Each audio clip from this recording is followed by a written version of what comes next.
오늘 우리에게 주시는 말씀은 역대상 14장 1절로 17절까지 말씀입니다. 역대상 14장 1절로 17절까지 말씀 교독하겠습니다.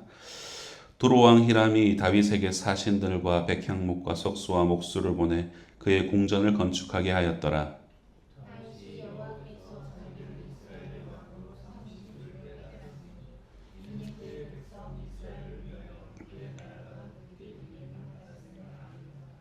다윗이 예루살렘에서 또 아내들을 맞아 다윗이 다시 아들들과 딸들을 낳았으니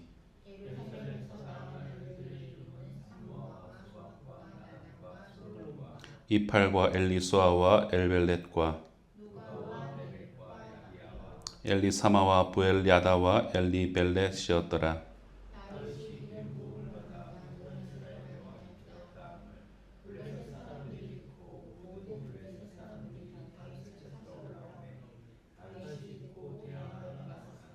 블레셋 사람들이 이미 이르러 르바임 골짜기로 쳐들어온지라.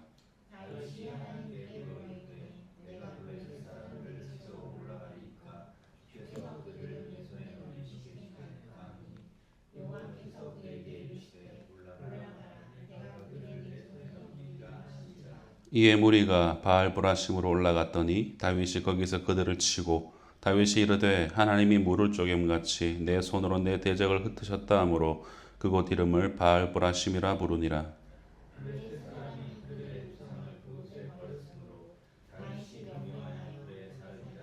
블레셋 사람들이 다시 골짜기를 침범한지라.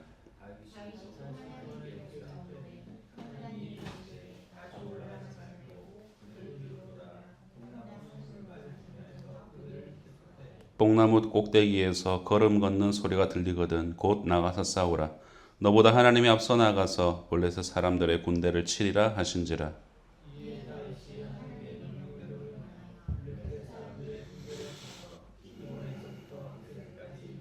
함께 읽겠습니다. 다윗이 명성이 온 세상에 퍼졌고 여호와께서 모든 이방 민족으로 그를 두려워하게 하셨더라. 아멘. 오늘 본문 말씀에서는 앞선 13장에 하나님의 궤를 운반하는 것에 대한 실패에 이어서 두로왕 히람을 통하여서 다윗을 축복하는 그런 이야기, 그리고 블레셋과의 두 번의 전쟁에 대한 이야기로 채워집니다. 그리고 이어지는 15장에서는 결국 하나님의 궤를 다윗을 통하여서 하나님은 예루살렘으로 잘 옮기게 된 사건을 서술하고 있습니다. 그것으로 보았을 때에 이 13장과 그리고 15장 사이에 기재된 오늘 보면 이 14장의 축복과 이 전쟁에 대한 승리의 이야기는 13장의 넘어짐과 그걸 딛고 일어서는 다윗의 신실함을 다루어서 하나님을 붙들고 의지하는 자에게 임하는 하나님의 임재와 회복을 예고하는 것으로 우리는 볼 수가 있습니다. 성도 여러분, 앞선 13장에서의 핵심 가르침은 내 삶에 말씀이 있는가라는 문제제기였습니다. 이때 다윗의 감정이 어땠습니까? 성경에 명시된 대로 보자면 다윗은 우사의 죽음으로 인하여서 분노와 두려움이 이 다윗의 주된 감정이었죠. 그리고 거기에서 끝이 나버렸습니다. 하지만 13장 말미에서는 말씀이 임한 오벳에돔의 집은 법궤가 머무는 3개월 동안 그 소유의 복을 내리셨다라는 기록을 통하여서 말씀이 임한 삶에 대한 복의 여지, 이것에 대해서 남기면서 끝이 났습니다.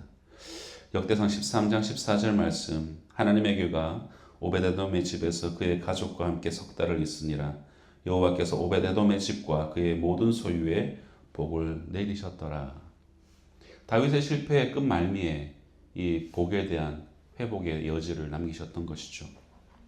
사랑하는 성도 여러분, 우리는 오늘 14장에서 하나님의 신실하심에 대한 이 다윗의 태도의 변화, 그리고 하나님을 향한 그의 질문을 통해서 우리에게 주시는 교훈을 함께 살펴보고자 합니다. 오늘 본문에서 다윗의 태도는 일관되게 하나님께로부터 말미암았다라는 것을 알 수 있습니다. 2절을 보십시오. 2절을 함께 읽겠습니다. 시작. 다윗이 여호와께서 자기를 이스라엘의 왕으로 삼으신 줄을 깨달았으니 이는 그의 백성 이스라엘을 위하여 그의 나라가 높이 들림을 받았음을 알미었더라 라고 합니다. 앞서도 말씀드렸듯이 오늘 이야기는 이 축복하시는 하나님, 전쟁을 승리케 하시는 하나님으로부터 이 사건을 요약할 수가 있습니다. 그런데 건건마다 다윗은 하나님으로 말미암았다라는 것을 표현합니다. 두로 왕으로부터 축복을 받은 것도 하나님께로 말미암은 것이고 전쟁을 2번 승리하게 된 것도 하나님으로 말미암은 것이다 하는 것을 표현합니다. 이는 곧 다윗은 하나님께 끊임없이 질문을 했다는 것이죠. 무슨 의미일까요?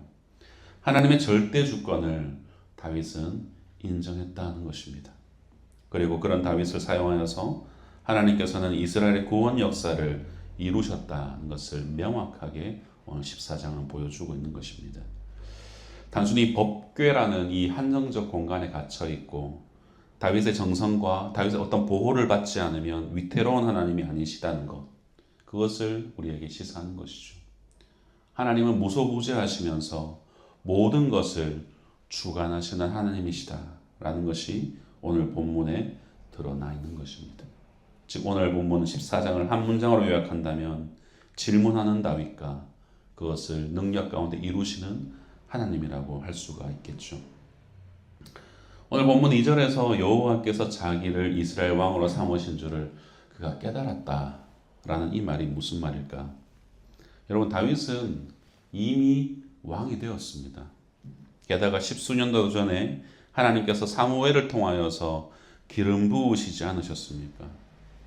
그러한 이미 선행적 역사를 통하여서 그가 왕이었다는 것을 그가 알고 있었던데 그는 오늘 고백에서 그가 지금 당장 여호와께서 자기를 이스라엘 왕으로 삼으신 것을 깨달았다라고 말하고 있어요. 이미 왕이 된 지 오랜데 이것이 무엇을 말하고 있는 것인가? 바로 지금의 이 다윗이 왕이 되어야 하는 것에 대한 정당성을 이 선행적 역사들이 부여하지 않는다라는 거예요. 내가 기름 부음 받았으니까, 내가 이미 왕이 되었어, 사울을 물리치고 내가 왕이 되었으니까 나는 이 나라의 왕이야 라는 것을 의미하지 않는다는 거예요.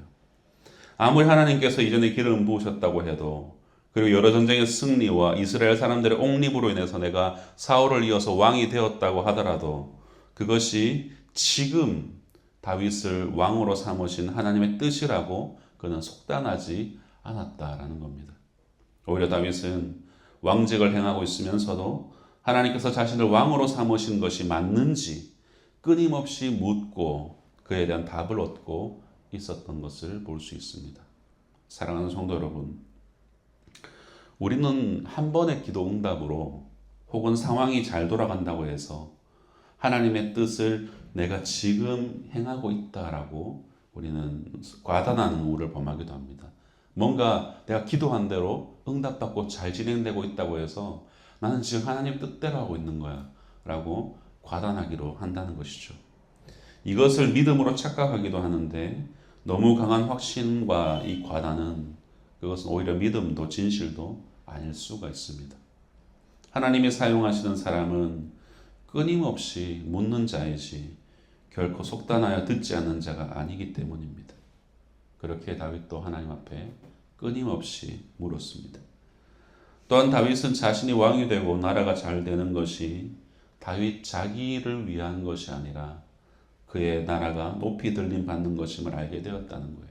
하나님의 나라가 높이 들림을 받게 되었다는 것을 알게 되었다라고 고백하고 있는 것입니다. 다윗은 이렇듯 왕이 된 것에 대해서도 하나님 앞에서 끊임없이 물었고 블레셋이 쳐들어왔을 때에도 그는 물었습니다. 9절에서 11절을 보십시오. 블레셋 사람들이 이미 이르러 르바임 골짜기로 쳐들어온지라 다윗이 하나님께 물어 이르되 내가 블레셋 사람들을 치러 올라가리이까 주께서 그들을 내 손에 넘기시겠나이까 하니 여호와께서 그에게 이르시되 올라가라 내가 그들을 내 손에 넘기리라 하신지라. 이에 무리가 바알브라심으로 올라갔더니 다윗이 거기서 그들을 치고 다윗이 이르되 하나님이 물을 쪼갰같이 내 손으로 내 대적을 흩으셨다 하므로 그곳 이름을 바알브라심이라 부르니라. 앞서서 다윗은 하나님에게를 옮기는 데 실패해서 하나님께 분을 내기도 하였고 또 하나님을 두려워했다라고 고백을 했습니다.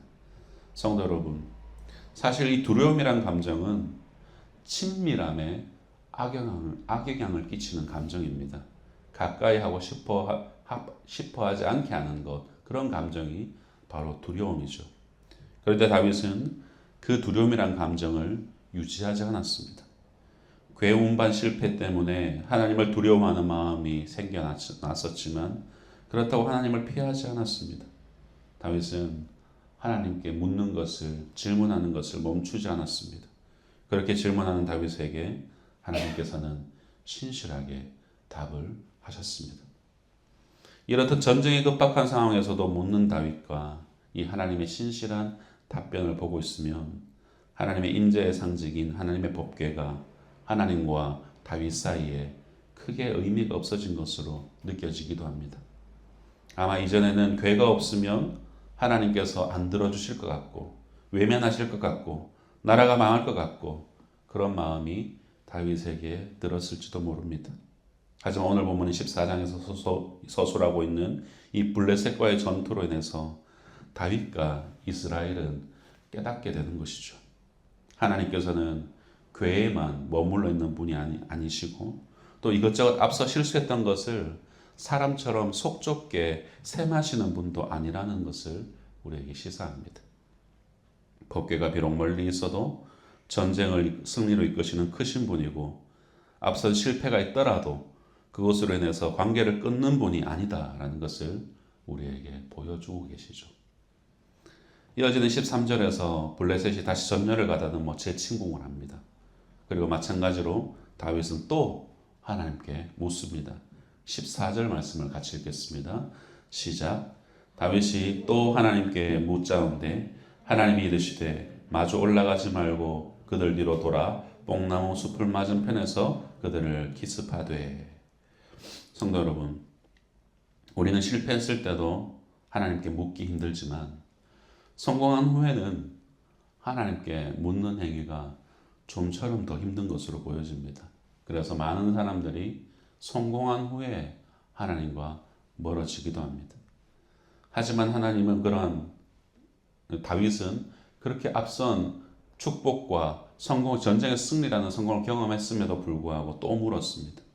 그런 다윗에게 하나님께서는 답하시면서 이번에는 그들을 이길 수 있는 다른 방법을 알려주시죠. 1차 침공 때와는 다르게 전면으로 올라가는 방법이 아니라 뒤로 돌아가서 블레셋을 기습하는 방법을 알려주십니다. 하나님께서는 또 물어보는 다윗에게 신실하게 답하시며 이번에도 이기는 방법을 구체적으로 알려주시죠. 그러나 그렇다고 다윗이 여러분 하나님의 계획, 하나님의 법궤의 중요성을 강조하는 것은 아닙니다. 하나님과 친밀하다고 하여서 소홀히 하거나 우쭐해지지 않았습니다. 다윗은 하나님과 친밀함을 누렸지만 자기의 정체성은 명확하게 알고 있었습니다. 즉 자신이 왕이지만 하나님께서 왕으로 삼지 아니하시면 당장 의미가 없는 왕일 뿐인, 하나님께서는 주권자시고 자신은 단지 피조물일 뿐인 그런 존재라는 것을, 그 정체성을 그는 정확하게 인지하고 있었습니다. 우리가 내일 다루게 되겠지만 다윗은 결국 이러한 승리와 회복을 통하여서 하나님에게를 다시 옮기게 되고 그 옮기는 과정은 성공적으로 끝이 납니다. 한번 실패했지만 그로 인해 위축되지 않았습니다. 물론 실패로 인해서 무엇이 잘못되었는지 다윗은 돌아보았고 그것을 통하여서 성공할 수 있었다라고 우리가 말할 수 있겠지만 다윗이 하나님의 궤를 운반할 때에 이 다윗은 이전의 실패를 만회하려고 이 궤를 옮긴 것이 아니었습니다. 지난번과 다른 리스트를 꼼꼼히 체크하고 실수가 없도록 만반에 대비한 그런 운반이 아니었던 것입니다. 내일 살펴보겠지만 이 법궤의 이동은 완전한 축제의 장이었습니다. 다윗은 긴장하면서 행사를 진행하는 그런 관리인이 아니었고 하나님의 축제에 참여하는 참된 참여자로서 보여집니다. 오늘 본문 뒤에 있을 역대상 15장 29절에도 보면 다윗이 뛰어놀았다라고 표현하고 있죠. 사랑하는 성도 여러분, 이런 다윗의 태도가 나올 수 있었던 이유가 무엇일까요? 다윗은 하나님과의 친밀함을 누렸고 응답하시는 하나님을 경험했고 하나님께서 자신을 사랑한다는 것을 충분히 깨달았기 때문에 바로 이런 태도가 나올 수 있었던 것입니다. 그래서 다윗과 하나님 사이에 괴가 있고 없음이 중요하지 않았지만, 즉 압박과 부담은 없었지만 그럴지라도 다윗은 기쁨으로 괴를 가져왔고 또한 정성을 다해서 열정을 다해서 하나님의 괴를 운반했던 것입니다. 그 과정에는 괴가 있는 곳에서만 기도를 듣는 신이 있지도 않았고, 신에게 무언가 정성을 보이지 않으면 내침을 당할 것 같은 인간의 두려움도 없었습니다. 오직 자유와 기쁨, 방종하지 않는 정성과 말씀대로 따르는 순종만이 있었을 따름입니다. 왕관의 보석 같은 사랑하는 성도 여러분, 말씀을 맺겠습니다. 다윗의 처음은 왕권에 도취되어서 하나님께 질문하지 않고 자신의 열심과 자신의 정성으로 궤를 옮기려 해서 실패했었습니다. 그 실패를 통해서 그는 자신의 태도를 점검할 수 있었고 하나님을 향한 온전한 경외를 다시금 가질 수 있었습니다. 그래서 그는 묻는 자가 되어 하나님께 묻고 또 묻는 자가 되었습니다. 그 물음에 하나님은 신실하게 응답하셨습니다. 그 사이에는 친밀함이 있었지만 또한 절대 주권자에 대한 존경과 그 말씀에 대한 순종만이 있었습니다. 부디 우리도 하나님께 묻고 또 물으며 친밀함을 누리면서 또한 하나님의 높으심을 표현하는 하루가 되기를 축복합니다. 기도하겠습니다. 하나님 아버지, 우리 삶 가운데 실수와 실패가 없을 수 없겠지만 그럼에도 불구하고 다시 하나님 앞으로 나아가 물을 수 있는 저희가 되기를 소망합니다. 다윗처럼 실패했어도 묻고 화가 나도 묻고 내 실수로 민망해도 묻고 성공해도 묻고 똑같은 상황이어도 묻는 우리의 인생이 하나님의 것임을 인정하면서 하나님과의 친밀함을 누리는 자가 되기를 원합니다. 하나님 아버지, 오늘 하루 그렇게 살기를 소망합니다. 주님께 묻고 또 물을 수 있는 질문하는 하루가 되게 하여 주시옵소서. 감사드리며 우리 주 예수 그리스도의 이름으로 기도드립니다. 아멘.